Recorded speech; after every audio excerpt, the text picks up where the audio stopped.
I'm going to show you how the church is magic and the parallels between paganism, church, and everything else. So, anybody that is religious, if you have friends that are religious, this is going to be a perfect explanation of the alteration of consciousness that is occurring in mass. It is occurring all the time, everywhere. People are staring at TVs. It's no different. There's a magical thing going on. And I'm going to explain it. I'm going to show exactly how it works. It's so very obvious. So here you go. So you have your Holy Bible and you have your grimoire. It's the same thing. It's a playbook. And you have your altar and you have the church's altar. Do you notice all of the things that are going on behind the altar? Well, the difference here is when people are in mass, they don't go up there and look behind the altar. But it's exactly the same thing. A couple candles, the liquid, the blood, the water, the symbols, the fire. It's the same thing.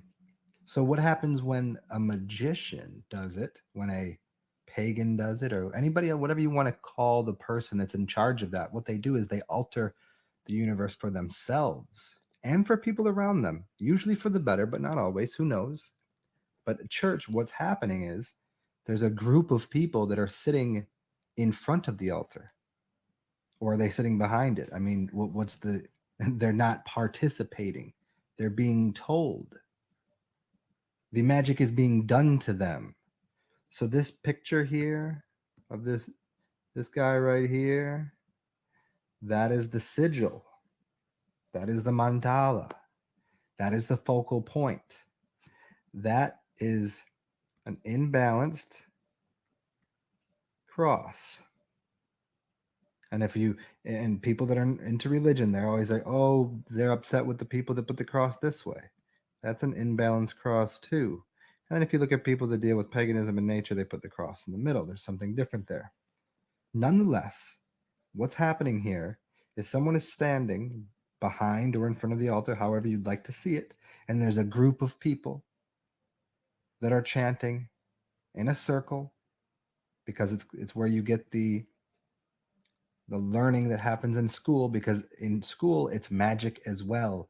The same thing is being done. It just doesn't have the same types of magical symbols. But if you look at a teacher's desk, what do you see on their desk? It's always the teacher's apple. Why is there an apple on the teacher's desk? You might want to consider that. Or should I just lay it out for you in another video? I'll probably have to do that for everyone.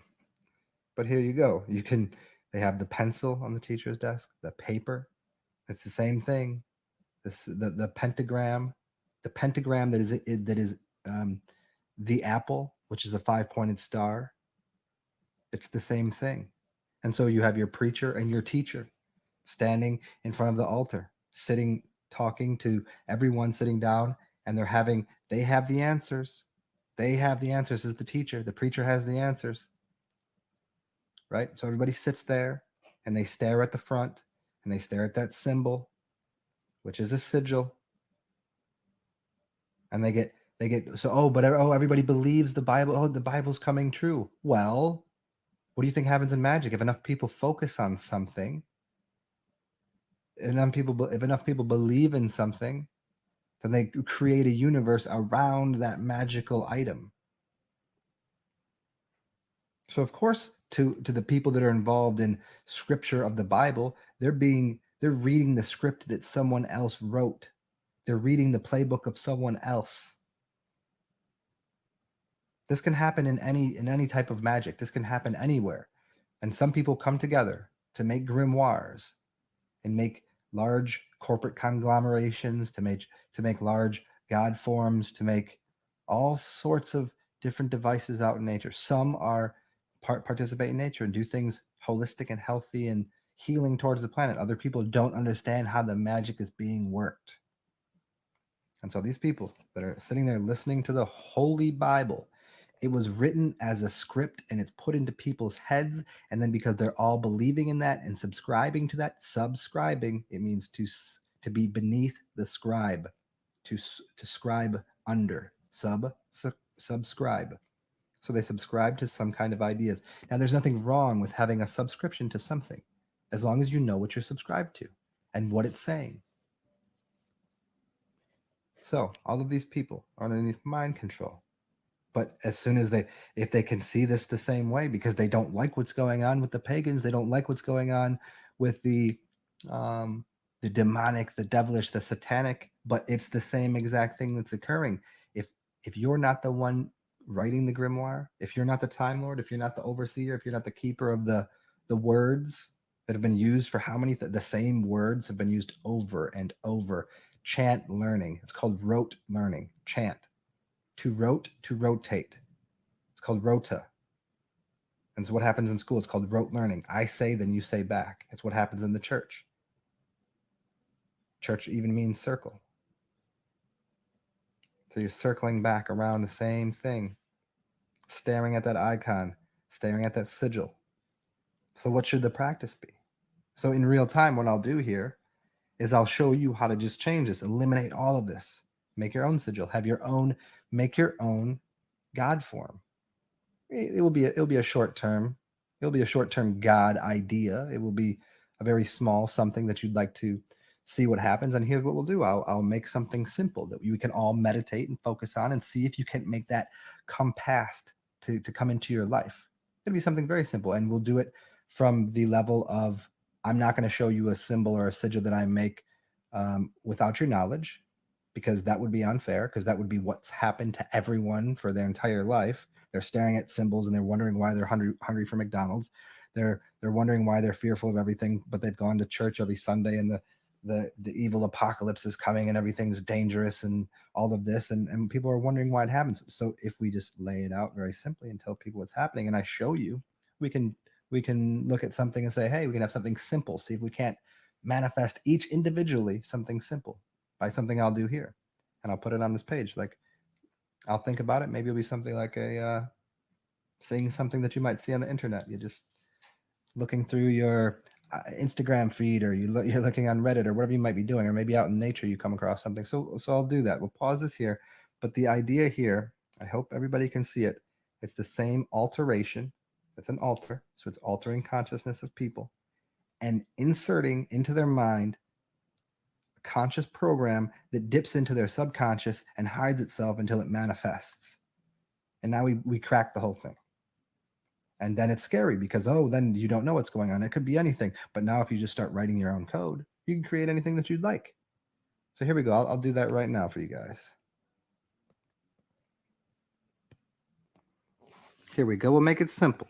And so this is, it could happen in the next 10 minutes, the next couple days. But we'll make it simple. It's just so it's believable to a point, and then we can manifest and move on to more complicated things that might be harder to have come across your reality. But if I write out right now, I will, let's say, see a black dog. Now that would be pretty simple. You're not going to see that every day, but if you did see it, it would get you encouraged. If we made it too specific, if I said, I will see a black dog with blue eyes, missing a left foot, for the universe to create that, it's going to take a little more. But for now, we'll start here. So I will see a black dog. And here we go. Here we get rid of the vowels, because the vowels are always vowed to you. This is how it works. You're vowed something. So then we got the W and an L. So we have a W, an L, an S, the E's, and C, and then a B. And then we already have an L, and a C, and a K, and a D, and a G. So there we go. We've accomplished that. So what would we like our symbol, our sigil, to look like that is going to go into our conscious brain, and then it's going to not look like anything, so it turns into something in our subconscious mind, and that subconscious mind throws out information into the universe, or our higher self, our spiritual self. And here's another thing. This is why it's done at night. So this is why if people write their sigils and write their requests at night before they go to bed, because if they're capable of getting out of body, then in their spiritual body they can do things to set things up for their next day, so they actually can manifest what they wrote down. And it also, even if you don't have control of your dream world, and if you're not getting out of body and doing things, well, then it still gives that body time to do that, even though you don't know that it's happening. It's manifesting it for you. So then you wake up and you go, oh, deja vu, that's so weird. Yeah, because that's your memory coming back to you of what you decided to create. So here's what we're going to create. Here's the W. Let's do this. Let's make a W. Okay. And so here, let's make an L. This will be an L. So I like it balanced. And I like to use the S balanced as well. So I'll go somewhere in here with this. There's an S back and forth. And a B. How would we like the B to be? Well, we can do this. And again, we're speaking to the subconscious mind. There we go. And then we have a C. So do I want to use that part as the C already, or would I like to put another C on there? I guess I could put a little C right here. Put a little crown on that. That might be cool. And then a K. Here's the K. Now, this is a very intricate symbol for seeing a black dog, but nonetheless, I'll use these parts of the B for our D's. And then our G. Oops, what's happened here? Here we go. Hold on, guys. Okay, here we go. And our last one was this G right here. So to create the G, I think I'll put that inside of this S that I made here. So we're coming here, and let's make that G right there. And like I said, I like to have it balanced. So I'll go right there, and I'll make a G like that. So there's a symbol that will contain this idea from the conscious mind. Now it's put in something so abstract that we can't understand it. Now, what we can do when we make this bigger, and what I'll do is I'll pause this again and I'll show you the next step to this. And if you do this you can do this on the internet, and you can do it with a piece of paper, and you can put it on an altar, and depending on how much energy and charge you want to put into it, here's the next step. I'll get to this and I'll show you right now. Here you go. Hold on one second, guys. Okay, y'all, here's what I did. I earlier made a digital altar. So the kind of things that you would use in the physical realm, you'd have something of all of the 4 elements. You'd have air, fire, earth, and water. So in this sense here, I have got an incense and a couple candles, which would represent the male and the female. And you've got the water, and I got a crystal, and you can put anything you want at your altar, but it's the basic construct is to have the 4 elements, and your voice is going to be the air. So you've got your fire, you've got your water, and the earth would be your incense there that is getting burnt. So I have all of these things here, and here's the sigil that I made. And what I would do, here we go, is take this sigil, and I'll move this sigil to the middle of this here, and maybe expand it. Let's see how big I want to make it. I want that right there. Now I have my point of focus.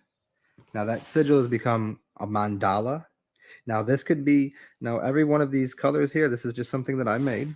I could place a sigil in each one of these, and that could start to be a clock for me. I could identify with this circle right here as the course of a day, and each one of those things would be maybe hours within a day. I could have 12 events that I'd like to occur. I'd have 12 timestamps that I'd like to put in there. And I could put different sigils and symbols in there. And then I'd look at the middle, and I'd focus on it, and I'd breathe, and I would have intention on it. You can now, doing this in the physical format, there's all sorts of things you can do to charge a sigil, to charge your clock, to charge your day, your calendar. Now you could use sweat. People talk about using blood. I don't like the idea. You can, but again, I've talked about this at length in many of my videos, because if you have dirty blood, you're not going to be getting back exactly what you want because it's holographic and it's about the energy that's within there. So it'd be much better off using your urine, because your urine is not only sterile, but it's your perfect medicine. It's coming out clean. You could use your urine to charge it. You could use seminal fluid. You could masturbate. You could go and sweat. You could work out with ideas in your mind. Hold on 1 second, guys. So here you go. There's a lesson in real time for everyone, which you don't. This is why an altar in a sacred space is usually done at night, and it's done in quiet. It's done in what's called the dark or the private or the, it's done in secret. And the reason it's done that is like just because of those dogs. So what did I lose? I lost focus on being able to explain something to you. And so you want to maintain focus, and there's times to do that. So as you're charging these sigils, you can use, as they say, blood, sweat, tears. You could use tears to charge something. But again, you're charging it with the mindset, the intent, and the energy of that. So if you're crying and sad about something, that might not be the same level. It might not give you the return that you're looking for. So as we do this on the digital realm here, I can sit here and I can stare at the middle of this and I can focus on it. And you can do that too. And that's saying, because you watched me go through it. Now, this would be like what would happen for yourself being a magician, but you would write all this out yourself. You're still participating in this. But in a church, what would be happening is you wouldn't know this was going on. You'd be sitting there staring at a symbol of someone on a cross, bleeding, thinking that someone died for you. And wow, that would be what a pain that would be. Oh man, that guy did all that for me. I must suck. I'm a sinner. I can't. Man, that I would never do that for anyone. See, it's a whole mind fuck. Now here, so you get away from that. There's no one died for anyone. You're existing right now in this present moment. You can create right now because time doesn't exist. So anything that you'd like to do, you can. The past is done.